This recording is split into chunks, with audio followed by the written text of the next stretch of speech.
Alors ce matin, on est le 6 juin 2023. Puis là, regarde le soleil, c'est vraiment étrange.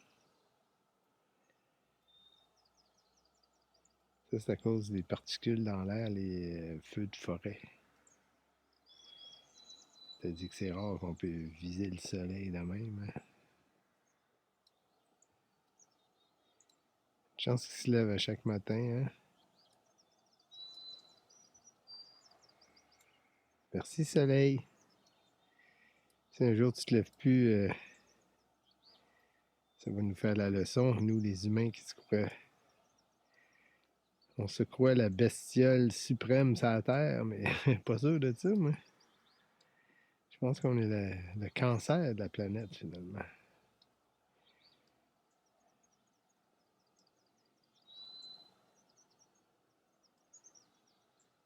Voilà, 6 juin, l'été est enfin arrivé. Donc, je vais vous parler un peu de mes projets. Et là, j'ai des cerises de terre, OK, que j'aimerais faire pousser. Là. Mais là, ils ont pogné un peu de gel, mais ça devrait être pas si mal. Donc, je vais faire de l'agriculture de ce temps-là, moi. Puis un autre de mes gros projets, je veux faire une serre. Donc, ça va être ici. Hein? Donc, j'ai fait venir la petite pelle. Mon ami Alexis est venu. Il m'a fait ça avec sa petite pelle. Puis là, ben, ça va être une structure à poteaux. Hein? Qui est ici. Ça, c'est des poteaux. Donc, je vais faire des poteaux avec ça. Et puis là, je sais pas trop encore comment. Ben, en fait, j'ai un plan, là, mais on va voir. Ça, c'est le bois qui va me servir pour faire la serre. Donc, j'ai d'autres bio ici. Que j'ai commencé à faire des galettes de bois hier, des plateaux de sapin. Et voici mes plateaux de sapin que j'ai fait hier. Donc d'après moi, c'est ça, je vais faire une structure à poteaux, puis ça va être ça va être l'intérieur des murs. Je vais faire des gros 2 par 10. Le bois pour mon plancher de serre. Hein? La pruche. Ici, l'arbre, je l'appelle Myriam. Et ça, c'est beau, hein, tout en fleurs. Ça l'attire tous les pollinisateurs, là, genre les gros bourdons comme ça. Et puis tantôt, il y a... ça sent bon en plus. Tantôt, il va y avoir toutes sortes de papillons, toutes sortes de bestioles qui viennent polliniser là-dedans. Là. Des fois, même en plein soleil, là, il est presque bruyant tellement qu'il y a des pollinisateurs dedans. Celui-là, il s'appelle Marc. Donc ça pousse, mon ami, mais ça n'a pas de maudit bon sens. Là. Je veux dire, c'est une vraie peur. Là. Il est même en train d'envahir mon escalier. Ouais, il est même en train d'envahir mon escalier. Je le laisse pousser tranquillement. Là. Je trouve ça drôle. Bien, tu vois, il pousse dans l'escalier. Un pissenlit qui est prêt à se reproduire. Hein? Je sème à tout vent. Hein? Le slogan de Larousse. Donc ça ici, ça c'est une belle fleur jaune que j'ai protégée par une clôture parce que les chevreuils ils aiment bien ça le manger. Hein? Donc les petits torieux. Donc ici, quand tu veux faire pousser quelque chose, ben, il faut absolument que tu mettes une clôture autour. Okay? Donc ça, c'est mon nouveau jardin. Je me suis fait des boîtes. Et la ville distribue du compost. Alors j'ai été chercher le compost. Hein?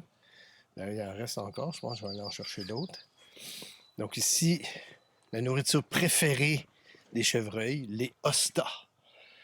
Okay, donc si je veux les conserver, il faut que je les mette en clôture. Ici, les fleurs jaunes en question. Et là, les grosses fleurs blanches, là, je me souviens plus de son nom. Là.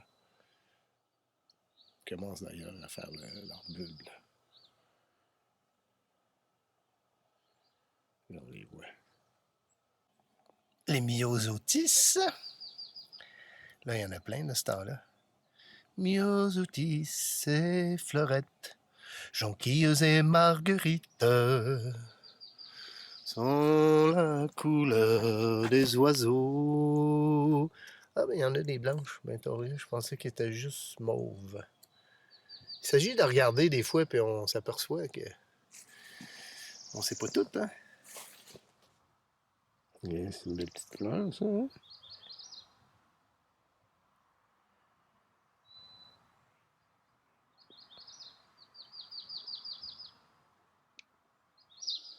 Donc là, les sapins ont commencé leurs petits bourgeons terminaux. Donc ça pousse de ça un sapin à toutes les années.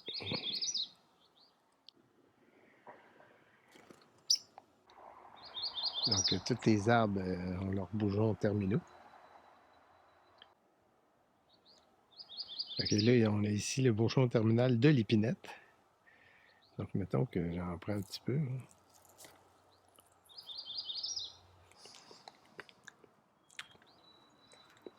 Ouais, c'est plus doux. Ah, c'est nettement meilleur. Sapin, c'est trop fort.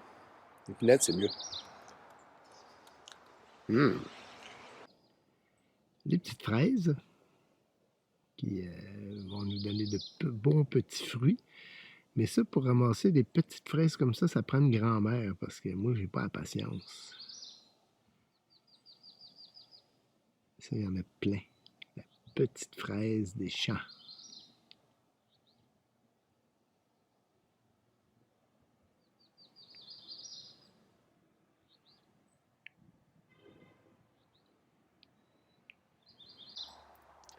On a ici les cerises à grappes qui vont nous donner des petites cerises. On appelait ça des cerises pâteuses, nous autres.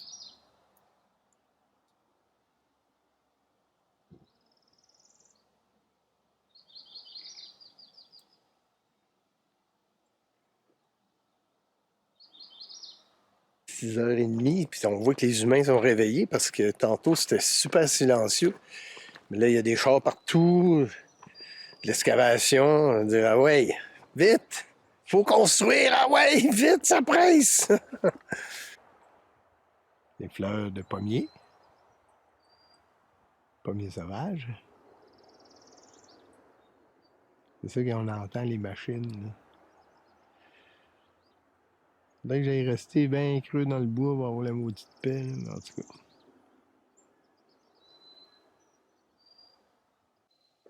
Donc ici, j'ai mes fougères que j'avais transplantées jadis. J'étais les chercher dans le bois. Ils poussent bien.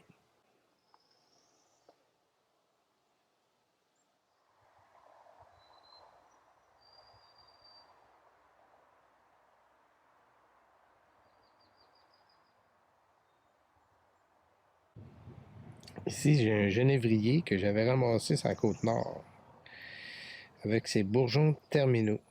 Vous savez que ça pousse très, très, très lentement. Là. Ça doit faire 20 ans que j'ai ça ici.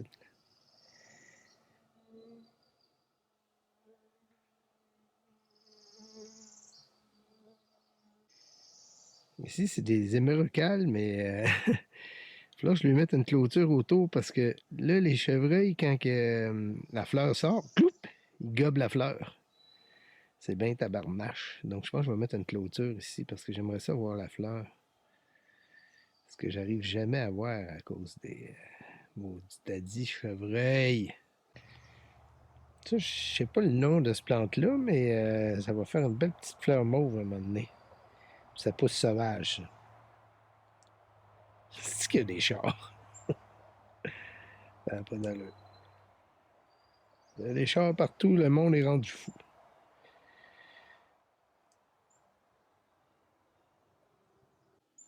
Donc tout ça, c'est des bleuets sauvages que j'ai dégagés. J'ai enlevé tout ce qui n'était pas bleuet. Puis là, ben, j'espère qu'ils vont produire cette année. Donc il y a des petites fleurs. Là. Je ne sais pas si je peux arriver à la poignée, là, la petite fleur. Et ça, c'est des futurs bleuets.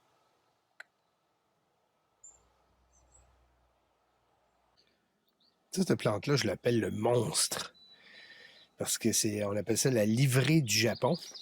Et puis ça, c'est envahissant au maximum. C'est pour ça que je l'ai mis dans un pot. Là, parce que je ne veux pas faire pousser ça. En fait, je n'avais planté. Puis là, il a commencé à pousser. Puis après ça, j'ai réalisé que j'en veux pas ici de ça. C'est comme un genre de bambou. Donc, la livrée du Japon, hey, hey, je veux pas me faire livrer avec ça, moi. Ça, ici, c'est mon musée. Tu vois, ici, il y avait une ferme avant. Hein? Donc ça, on appelait ça un engin stationnaire. Donc, tu vois, ça, c'est l'engin stationnaire.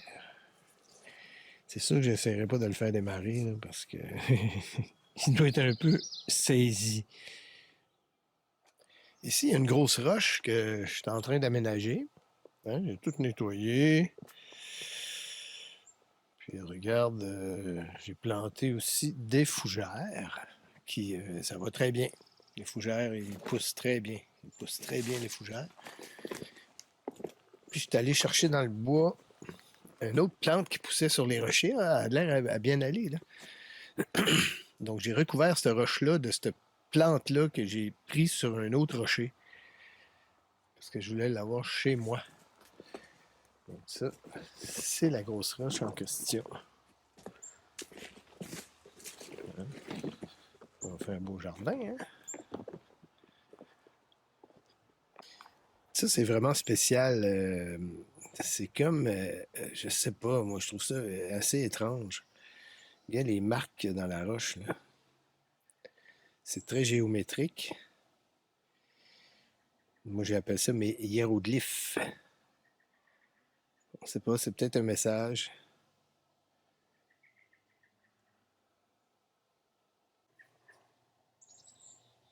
Donc, d'autres fougères transplantées pour que ça soit beau.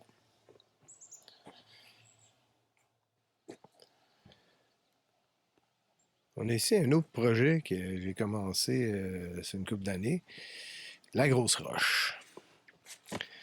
Donc, ça, c'est ma roche d'escalade. Donc, j'ai fait venir la pelle mécanique, puis on a dégagé. En fait, j'ai augmenté la hauteur de la roche. C'est vraiment un beau rocher, c'est un bloc erratique, j'imagine. Je ne sais pas si on peut appeler ça de même. Donc, je vais te montrer la hauteur. Tu vois la ligne ici, là? Bon, ben, il y avait de la terre jusque-là.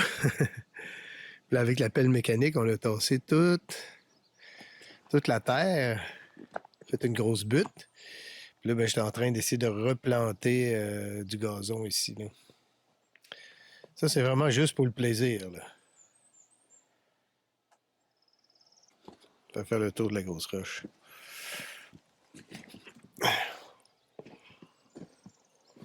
Ah, rien avec le soleil.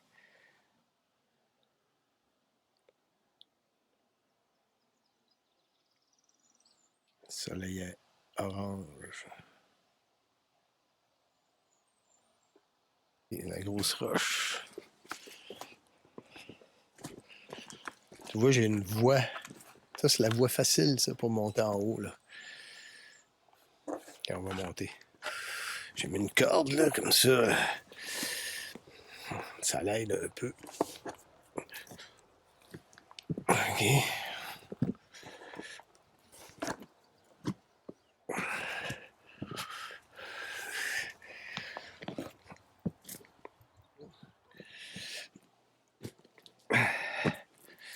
OK. Tu vois, les plantes, ça veut pousser. Hein. Donc, moi, j'ai mis des ancrages ici. Oh, ça, c'est pas très bon. Ça, c'est pas très sécuritaire, ça. Alors, j'ai mon ancrage, là, parce que c'est peut-être à la gueule, cette. OK. Comme ça, c'est mieux. Ça, c'est mon ancrage. Des pitons, hein, des vrais pitons. Donc, tu vois, puisque j'étais chez moi, j'ai pris la décision, j'ai mis des boulons pour faire des ancrages parce que des fois, on s'amuse à faire des, des petites grimpettes d'escalade. Hein? Il y en a d'autres sites.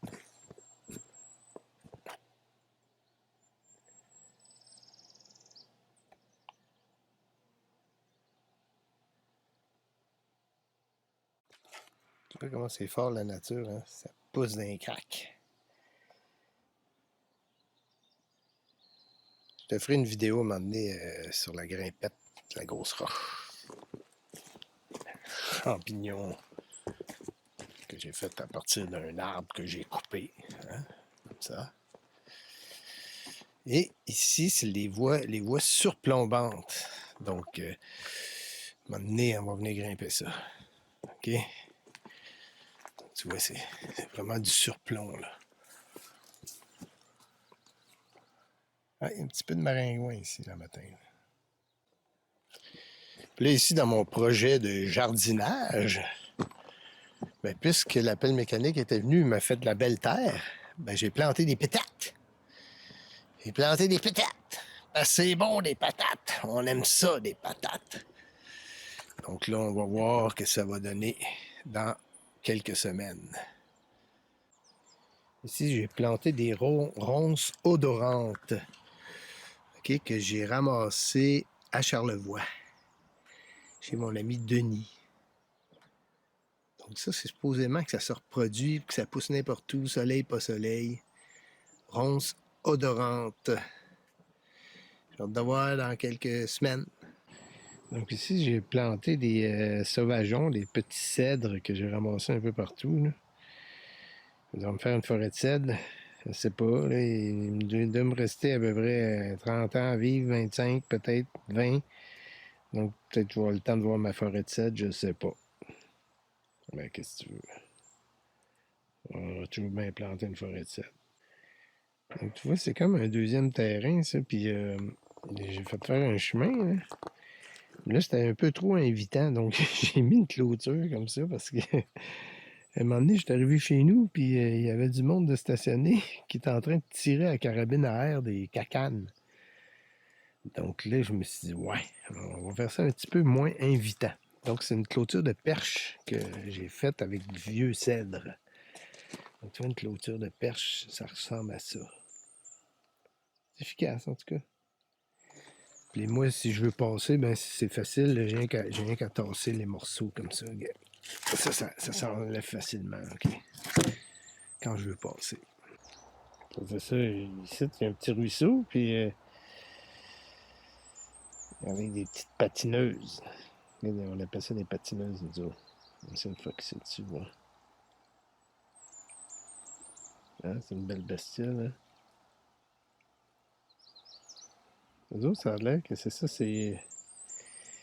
Ils se tiennent sur l'eau parce qu'ils ont comme sur le bout de pattes de quoi qui repousse l'eau. Patineuse. Ça, ces fleurs-là, c'est les premières qui poussent au printemps. C'est des petites fleurs jaunes. Puis là, ben là, sont en grains. Ils vont reproduire, ils vont se reproduire. Un peu comme les pissenlits.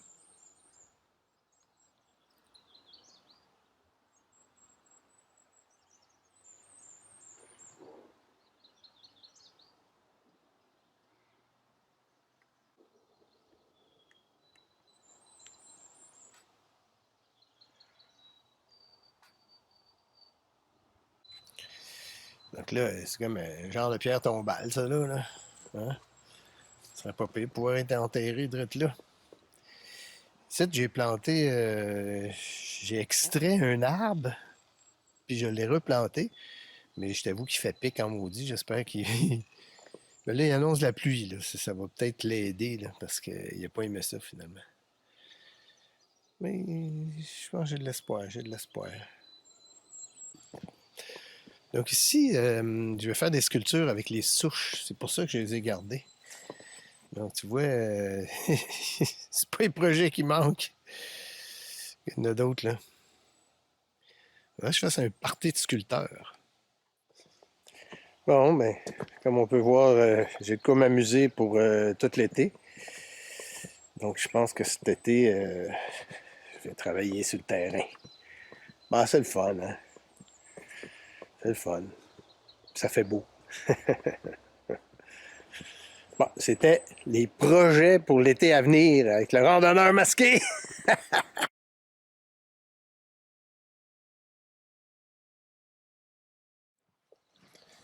Donc là, on s'en va voir si on est prêt à récolter ou pas. Donc,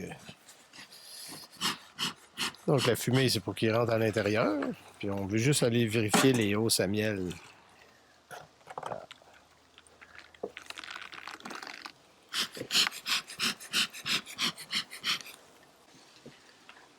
Celle-là, ça fait longtemps qu'elle est là, la hausse à miel. Ouais. Donc là, on veut checker si c'est operculé. Ah, là, on voit que c'est operculé. Alors, on voit De plus le en capuchon. plus operculé. Ouais. Là, ils vont finir de remplir les côtés puis operculer par la suite. Ici, ça commence tranquillement. Donc, c'est une question d'humidité. Alors, quand ils sont operculés, ça veut dire que... L'humidité est assez basse, c'est en bas de 18, entre 16 et 18 ou plus bas. Ce qui fait que le miel, à cette humidité-là, ben, se conserve très longtemps, sans risque de fermentation. Là, par exemple, on parle. Ouais, ça, on parle d'un beau rayon de miel bien operculé. Ils sont en train de le faire ici, on dit. C'est ça, de finaliser. Des choses ici, de plus en plus. Une bonne odeur. Ouais, ça sent bien. Ça fait quasiment plus qu'un mois que la hausse à miel est dessus. Là. Ouais, ils ont stocké beaucoup de miel dans la hausse du bas, là, dans les hausses à couvain, entremêlées avec le couvain. Fait que, toi, tu vas-tu récolter dans les hausses à couvain? Non, c'est sûr. J'aime mieux pas commencer à leur enlever ça. OK, donc c'est ça, ouais. On va s'en tenir à ce qu'il y a en haut. En haut. On va récolter, mais il va probablement avoir un peu de conditionnement à faire là, pour enlever un peu d'humidité dans le... Ah oui, tu disais mettre des ventilateurs en dessous des rayons. C'est ça, exactement. OK, ce qui est pas l'idéal.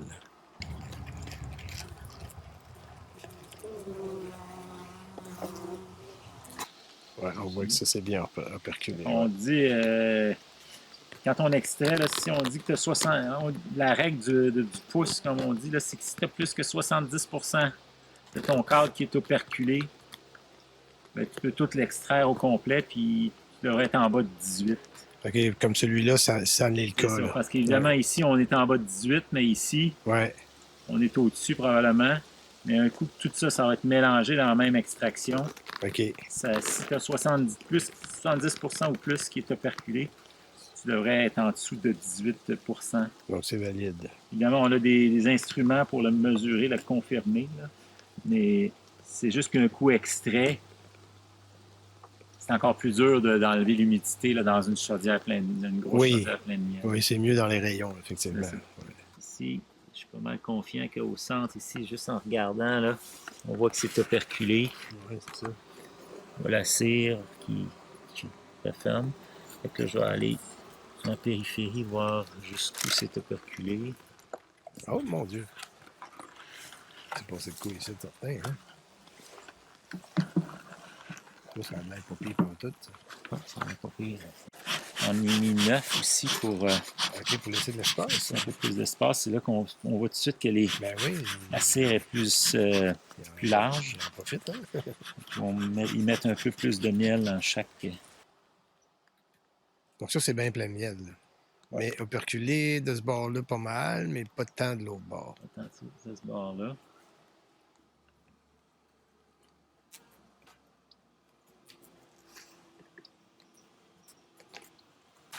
Alors, la dernière ruche, c'est elle qu'on a créée à partir d'une autre ruche. On va voir si ça a été profitable.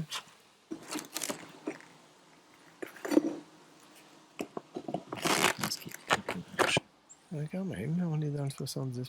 Oui. Ouais, c'est intéressant, ça. Donc, notre ruche qu'on a créée, elle fonctionne. Elle semble fonctionner. C'est peut-être ambitieux d'y mettre 2 hausses, mais par contre, on peut se douter que dans les 2 hausses, il y a une bonne quantité de miel qui est stocké dans les hausses. À couvain. Oui, c'est ça. Qui vont être utilisés comme réserve pour l'hiver. Ouais. Probablement que quand va venir le temps de donner le sirop de sucre, elles vont prendre moins de sirop parce qu'il y a déjà une certaine quantité de miel en bas. Donc, tu prends soin de tes abeilles, tu leur laisses un peu de ressources. On leur en laisse aussi. Puis, la philosophie de certains, c'est que Le sirop de sucre, c'est pas un aliment qui est aussi complet Ben non. que le miel qui provient d'un paquet de différentes fleurs qui ont différentes propriétés. Ben, c'est comme pas mal évident. C'est pas mauvais de leur laisser Ouais. du vrai bon miel. Là, Donc, un peu moins de récolte, mais elles sont plus heureuses. C'est ça. Puis le sucre, ça va juste être... en cas ça va juste être un complément là, pour être sûr qu'il y en a assez pour l'hiver. Donc, en résumé, tu viendrais récolter quand? Bon. Je penserais peut-être venir mettre les chasses abeilles vendredi prochain. OK. Puis on récolterait dimanche, le 12.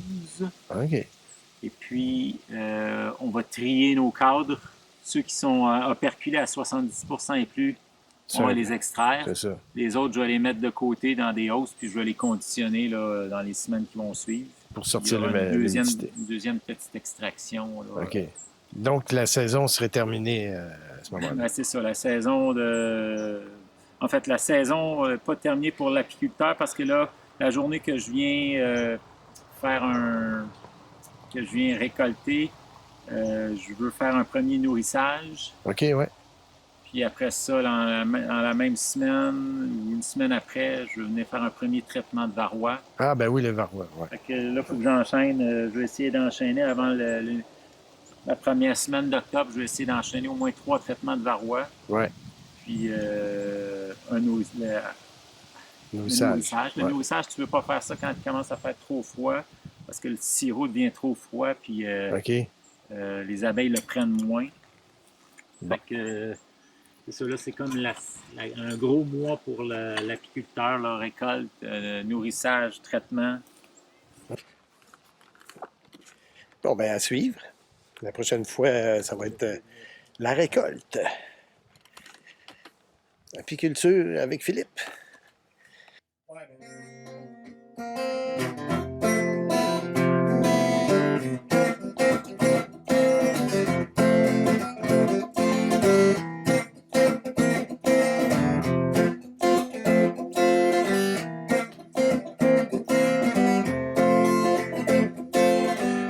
Mexicain basané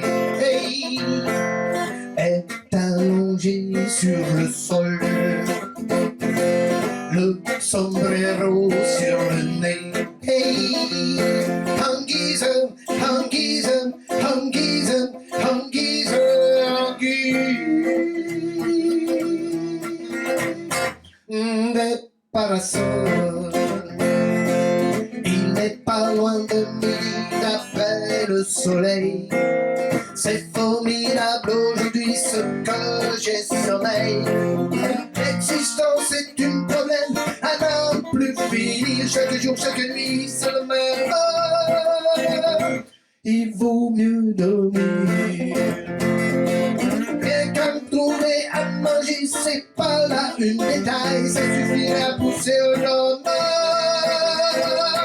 Un homme au travail, un Mexicain basané, hey, elle est allongée sur le sol, elle sombrero sur le nez, hey,